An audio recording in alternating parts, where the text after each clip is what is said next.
Assalamualaikum warahmatullahi wabarakatuh. Video kali ini menjelaskan bagaimana cara menambahkan menu di aplikasi Docker zaman now. Silakan diklik aplikasi Docker zaman now.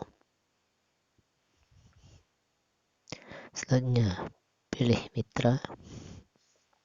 Selanjutnya diklik nama warung. Selanjutnya diklik tombol plus di kanan bawah.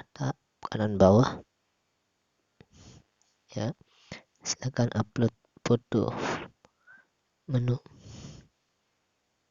Ya. Nama ayam geprek, deskripsinya nasi kelas ayam, ada level 1 sampai 5 dan harga 10.000. Selanjutnya dicontreng, dapat dibayar secara online. Stok 250 gram. Pilih provinsi,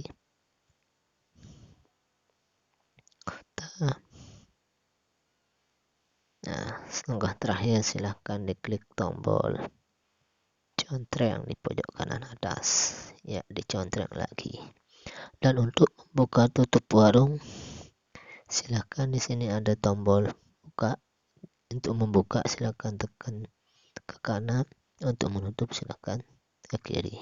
Demikian bagaimana cara menambahkan menu di aplikasi Docker. Selamat mencoba.